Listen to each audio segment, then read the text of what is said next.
Dubai, United Arab Emirates, AP, the Middle East's biggest aviation event, the Dubai Airshow, opened Sunday without any major deals as flagship Gulf carriers reined back big-ticket purchases. This year's lackluster start could be seen as a reflection of the various challenges facing the industry, but may also be due to the hundreds of planes already on order by Mideast airlines that have yet to be delivered. In the only major announcement of the day, Boeing and BIM Bangladesh Airlines signed a deal for two 787-9s aircraft, which list at $292.5 million apiece. However, buyers often get better deals from manufacturers.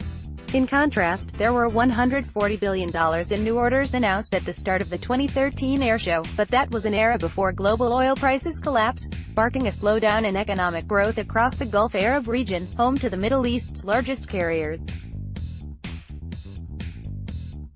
The region's biggest airline, Emirates, recently signed a commitment for 70 new Airbus planes worth $21.4 billion at list prices to be delivered over the next 5 years. At the last Dubai Airshow in 2017, the airlines announced a purchase of 40 American-made Boeing 787-10 Dreamliners in a deal worth $15.1 billion. The airline, which feeds Dubai's busy international airport, posted significantly lower earnings of $237 million last year due to spikes in fuel costs at the end of 2018, a strengthened U.S. dollar, lower air freight demand and weakened travel demand. Advertising. Meanwhile, Abu Dhabi's Etihad Airways has lost a total of $4.75 billion since 2016 as its strategy of aggressively buying stakes in airlines from Europe to Australia to compete against Emirates and fellow rival Qatar Airways exposed the company to major losses. Qatar Airways, based out of Doha, is also struggling under the weight of a continued blockade by neighboring Arab states, which have barred the carrier from their airspace and airports. Analyst Charles Forrester said airlines around the world are looking more at smaller aircraft that can make more frequent journeys at lower costs. There may be no starker example of this trend than the Airbus A380. Emirates was a lead customer of the Super Jumbo, which can carry more than 800 passengers, but the airline reduced its orders of the aircraft and it is now being phased out of production. Forrester, a principal analyst at Jane's IHS Markit, said companies are also finding ways to extend the life of the aircraft they already have, potentially hampering the pace of new sales. Fleets are now actually living a bit longer than they used to.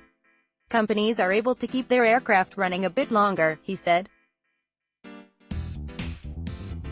Rather than constantly having to buy new aircraft all the time, just refurbish them, refit them, get them going, they're good as new. The biennial air show runs for 5 days, leaving still some time for deals to be announced. Advertising. The show draws major commercial and military firms from around the world, as well as smaller manufacturers competing for business in the Middle East. The United States has the largest foreign country presence with around 140 exhibitors. Officials from the U.S. Department of Defense and State Department are also at the airshow, meeting with officials from the United Arab Emirates, which is one of the world's top buyers of American-made weapons and defense equipment. Meanwhile, Chicago-based Boeing has used the airshow to emphasize its dedication to safety after crashes of its 737 MAX killed 346 people. The planes have been grounded around the world, impacting customers like flydubai, which has more than a dozen of the jets in its fleet and more than 230 on order. Internal Boeing documents have revealed that before the crashes, company employees had raised concerns about the automated flight control system that played a part in pushing the plane's noses down until the jets plummeted, as well as the hectic pace of airplane production at Boeing.